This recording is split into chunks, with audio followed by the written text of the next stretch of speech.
Eu pensei que podia viver por mim mesmo. Eu pensei que as coisas do mundo não iriam me derrubar.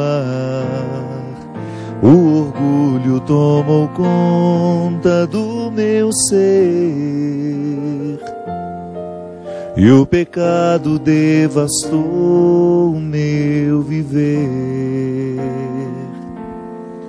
Fui embora, disse ao Pai: dá-me o que é meu, da minha parte que me cabe da herança. Fui pro mundo, gastei tudo, me restou só o pecado. Hoje sei que nada é meu, tudo é do Pai. Tudo é do Pai, toda honra e toda glória. É dele a vitória alcançada em minha vida. Tudo é do Pai, se sou fraco e pecador, bem mais forte é o meu Senhor, que me cura por amor. Tudo é do Pai, toda honra e toda glória. É dele a vitória alcançada em minha vida. Tudo é do Pai, se sou fraco e pecador, bem mais forte é o meu Senhor, que me cura por amor. Eu pensei que podia viver por mim mesmo. Eu pensei que as coisas do mundo não iriam me derrubar. O orgulho tomou conta do meu ser e o pecado devastou o meu viver. Fui embora, disse ao Pai: dá-me o que é meu, da minha parte que me cabe da herança. Fui pro mundo, gastei tudo, me restou só o pecado. Hoje sei que nada é meu, tudo é do Pai. Tudo é do Pai, toda honra e toda glória. É dele a vitória alcançada em minha vida. Tudo é do Pai, se sou fraco e pecador, bem mais forte é o meu Senhor, que me cura por amor. Muito boa noite, nós estamos começando mais um programa Direção Espiritual, hoje aqui, direto de Belo Horizonte, minha capital mineira, visitando as instalações da Canção Nova e sendo muito bem recebido aqui, hoje também assessorado pelo querido Wagner, que se dispôs a estar comigo hoje, que se dispôs a estar comigo no programa. Obrigado, Wagner, que Deus te abençoe, meu amigo. Você que nos acompanha em casa hoje, começando com essa música que tantas vezes nós já ouvimos, na verdade, inspirada neste relato do Evangelho de Lucas, capítulo 15, versículo 11 em diante. Jesus está neste momento fazendo um discurso para aqueles que o ouviam a respeito da misericórdia de Deus. E a misericórdia divina é um contexto tão profundo que Jesus não contou uma história só. Ele fala de maneira muito simples para que as pessoas pudessem entender como é que nós podemos nos aproximar do coração de Jesus. Aqui no caso ele está mostrando o coração do Pai, né? A teologia nos diz que Jesus é a hermenêutica do Pai. Palavra bonita, né? A hermenêutica é a ciência da interpretação. Uma palavra que a gente escuta pouco, fala pouco, mas que significa muito na nossa vida. Toda vez que você está lendo um texto e tentando interpretar o que aquele texto está lhe dizendo, isso nós fazemos toda hora, né? Ou então quando você está assistindo um programa de televisão e está interpretando o que aquela pessoa está lhe dizendo, ou até mesmo quando você está conversando com alguém, ela está lhe contando uma história, e você está passando aquela história pelo crivo, pelo filtro do seu entendimento, você está fazendo uma experiência hermenêutica. Hermes, aquele deus grego, essa palavra vem da mitologia grega. É aquele que contou, interpretou os segredos dos deuses e contou aos homens. A hermenêutica é a ciência da interpretação. É a oportunidade que nós temos de compreender um texto a partir de regras estabelecidas pela própria razão, pela própria inteligência. A gente entende um texto pelo contexto. Toda vez que eu pego um texto, eu preciso ver em que situação que ele está situado. Você também, quando vai escutar uma pessoa lhe dizendo, a primeira coisa que você quer saber é que ela ambiente a história, né? Onde foi que aconteceu? Com quem você estava? Isso é hermenêutica. Então é uma palavra bonita e difícil, que na verdade você usa no seu dia a dia sem saber que está usando. Você é hermenêutico, porque você precisa interpretar os fatos, você precisa interpretar uma notícia que você viu. Então, por isso a teologia nos diz que Jesus é a hermenêutica do Pai. É a interpretação definitiva, plena, que Deus poderia fazer de si mesmo através de seu Filho. Melhor, que Ele poderia entregar a nós, para que nós pudéssemos interpretar quem Ele é, a partir daquele que se revela em Jesus. Jesus humanamente, vivendo como Ele viveu, falando o que Ele falava, Ele nos deu acesso ao céu. Ele nos deu acesso ao pleno conhecimento do Pai. Então não há equívocos. Se você quiser conhecer o coração do Pai, você terá que ler os Evangelhos. Você terá que ter um contato direto com Jesus, através dessa palavra inspirada, que nós acreditamos ser sagrada. E é aqui, neste contexto em que ele está falando da misericórdia do Pai, que ele conta a história do filho pródigo, que inspirou o Fred e o Márcio para fazerem essa música, Tudo é do Pai. Ele diz: um homem tinha 2 filhos. O filho mais novo disse ao pai: Pai, dá-me a parte da herança que me cabe. E o pai dividiu os bens entre eles. Poucos dias depois, o filho mais novo juntou o que era seu e partiu para um lugar distante. E ali esbanjou tudo numa vida desenfreada. Quando tinha esbanjado tudo que possuía, chegou uma grande fome àquela região e ele começou a passar necessidade.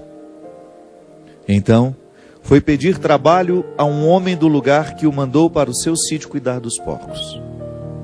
Ele queria matar a fome com a comida que os porcos comiam, mas nem isto eles lhe davam. Então, o filho caiu em si e disse: quantos empregados do meu pai têm pão com fartura, e eu aqui, morrendo de fome? Vou voltar para o meu pai e dizer-lhe: Pai, pequei contra Deus, pequei contra ti, e já não mereço ser chamado teu filho.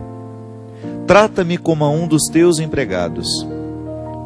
Então ele partiu e voltou para seu pai. Quando ainda estava longe, seu pai o avistou e foi tomado de compaixão. Correu-lhe ao encontro, abraçou-o, cobriu-lhe de beijos. O filho então lhe disse: Pai, pequei contra Deus e contra ti. Já não mereço ser chamado de teu filho.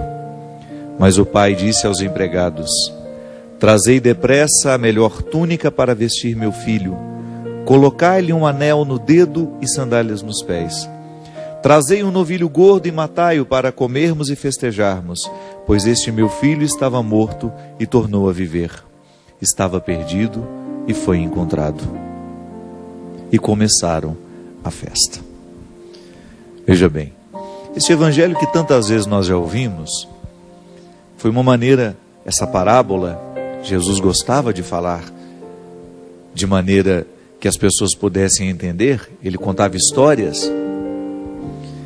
Essa história está a serviço desta teologia que Jesus já tem dentro do coração dele como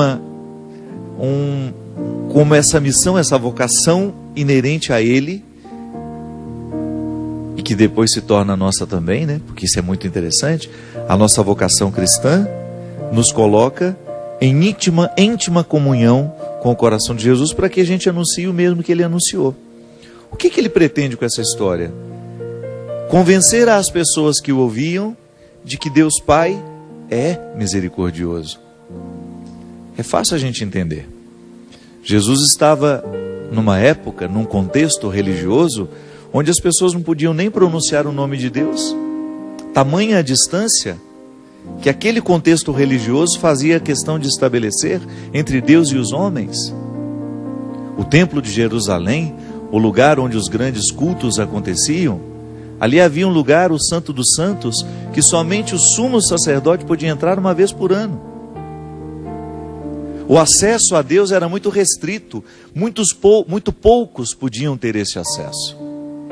Jesus quer democratizar esse acesso. A sua missão é justamente colocar o povo no colo de Deus, é retirar as distâncias, é retirar todo e qualquer obstáculo que pudesse impedir que um ser humano fizesse a experiência de Deus.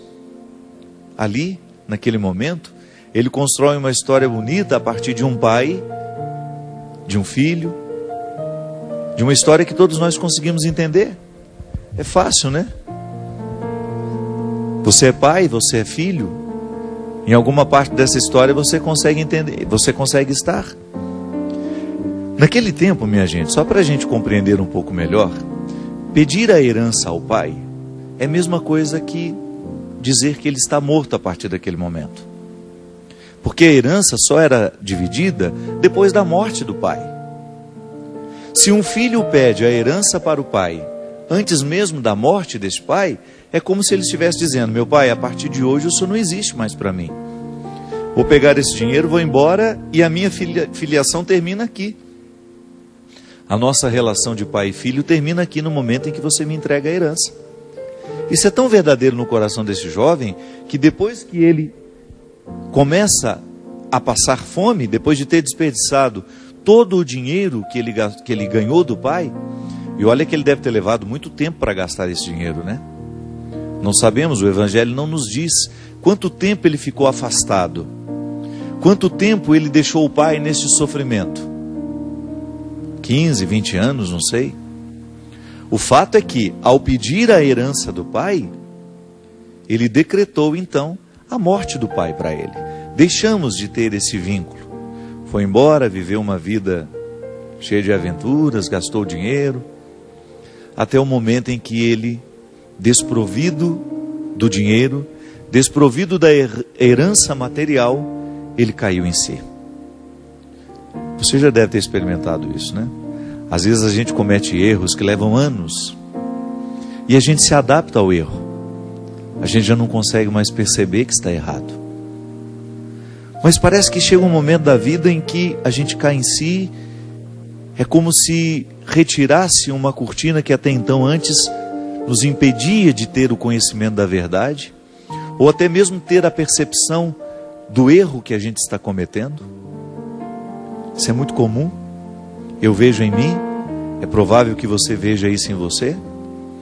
Nós erramos e não percebemos que erramos porque ficamos adaptados ao erro. O erro cria um aconchego, mas a própria vida se encarrega de nos mostrar que estamos errados. Santo Agostinho nos dizia que é a própria ação de Deus em nós, que para um ser humano reconhecer-se errado, ele já tem que estar sob o influxo da graça. É assim mesmo.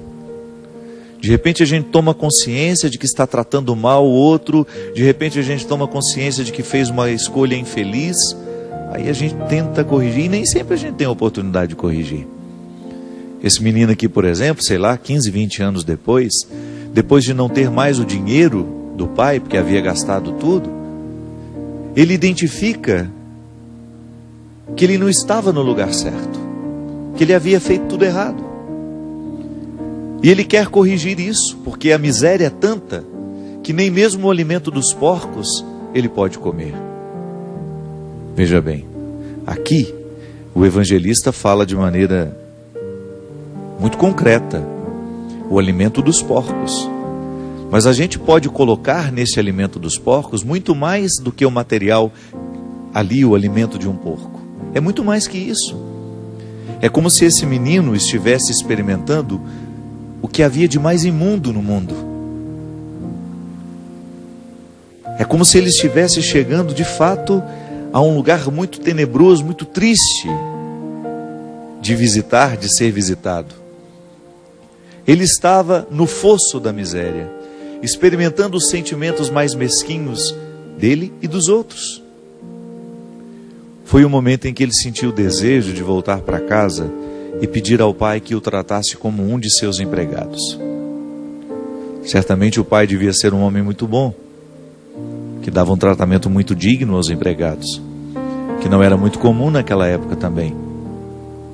Muitas vezes a visão que se tinha do empregado é que aquele que o servia era uma espécie de escravo. Não.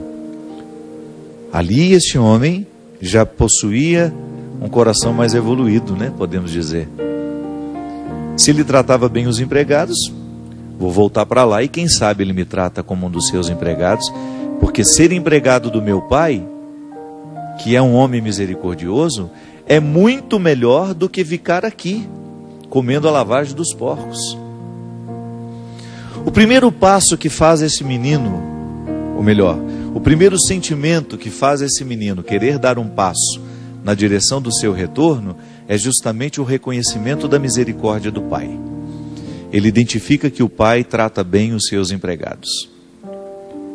Ele se agarra nesse fio de confiança. A vida já havia retirado tanto dele, e já havia perdido tudo, que ele resolveu confiar na misericórdia do pai dele, mas para ser tratado como empregado. O primeiro passo na direção da misericórdia é para ser tratado com justiça, digamos assim. Quem sabe ele será justo comigo e me proporcionará a mesma vida que um empregado dele tem. Agarrado nesse fio de esperança, ele volta. Certamente fez um discurso longo dentro de si, né? Preparou na cabeça dele um discurso longo para convencer o pai disso. Mesmo sabendo que o pai era misericordioso, ele tinha o receio de que o pai pudesse ter mágoas, pudesse estar chateado com ele.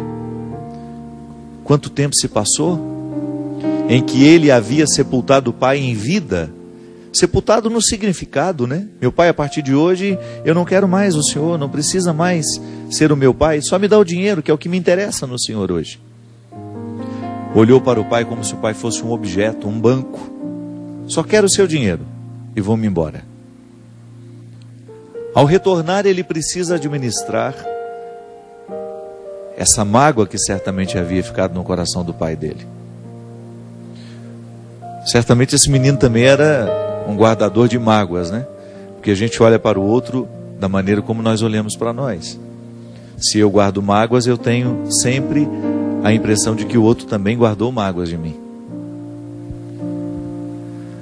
E quando ele, naquela estrada de volta para casa, já um caminho que ele conhecia, percebe que o pai está à porta, numa atitude de espera. Numa atitude de espera, o pai continua ali, misericordioso. Então ele vai na direção do pai, pronto para fazer o discurso, pronto para contar a ele todas as suas desculpas e solicitar um emprego naquela casa que até então ele era filho.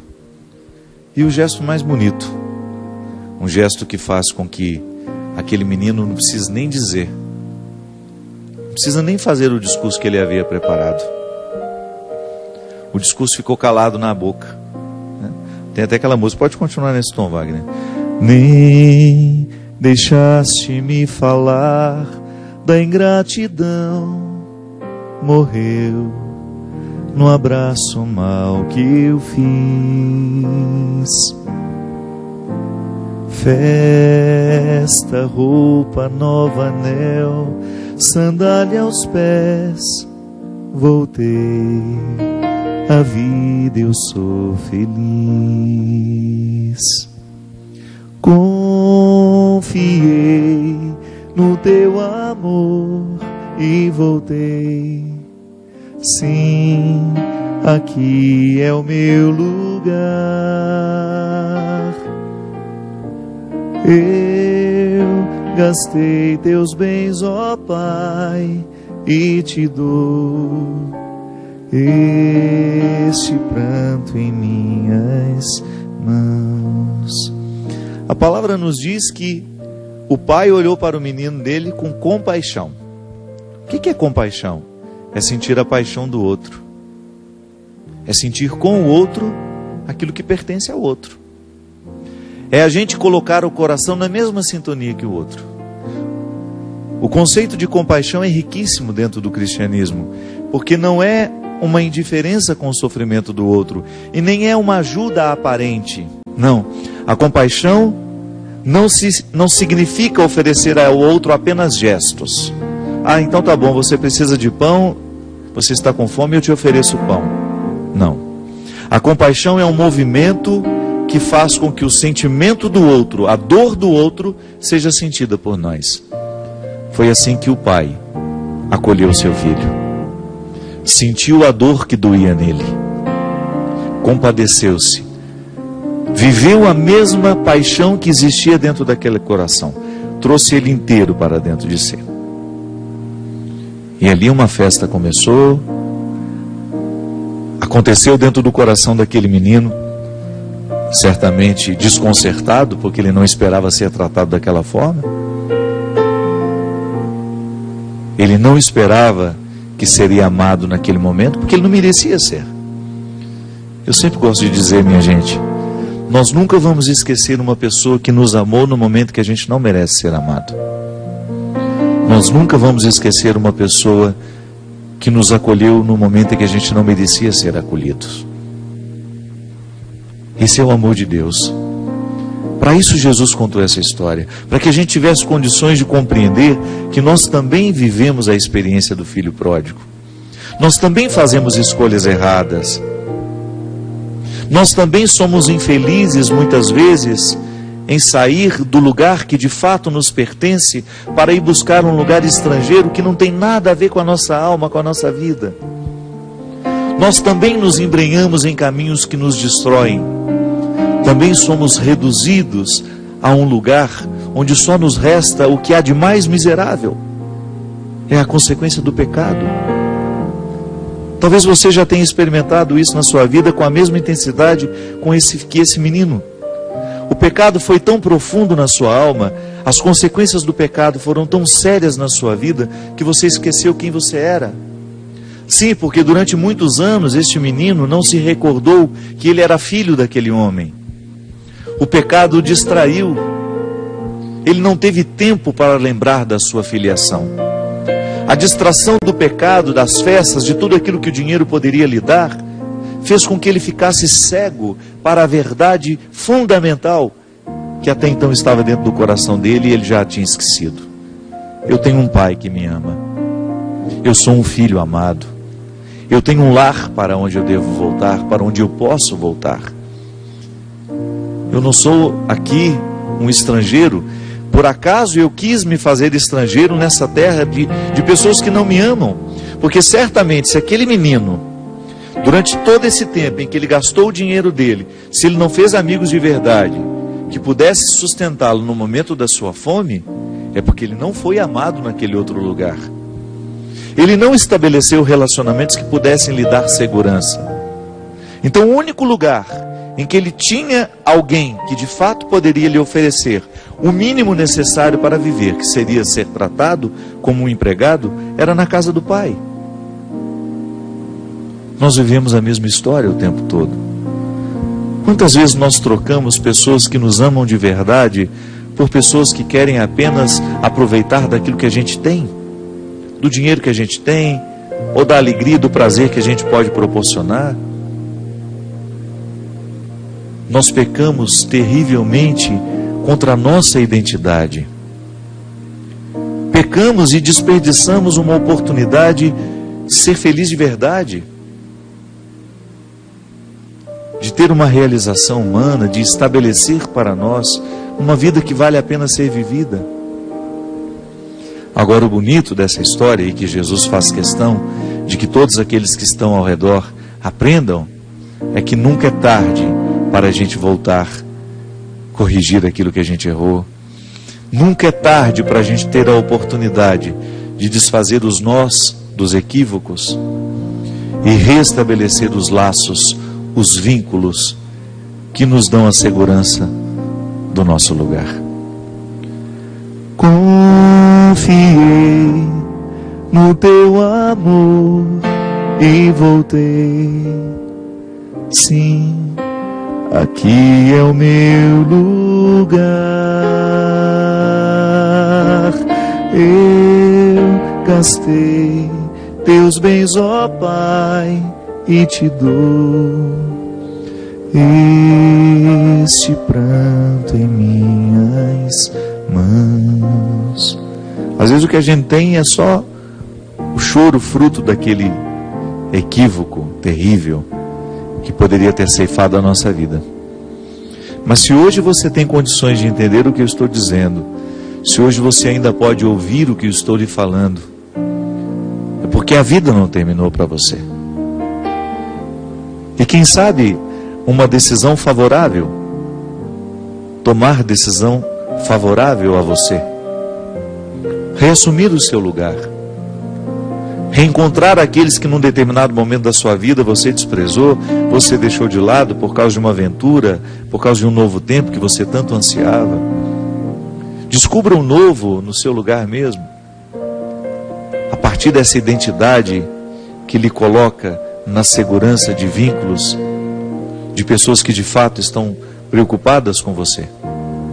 Todos nós temos um pouco de filho pródigo, todos nós também corremos o risco do equívoco, de esquecer quem a gente é, de trocar a segurança do nosso lugar por sonhos que definitivamente não nos levam a nada, por ilusões, podemos dizer.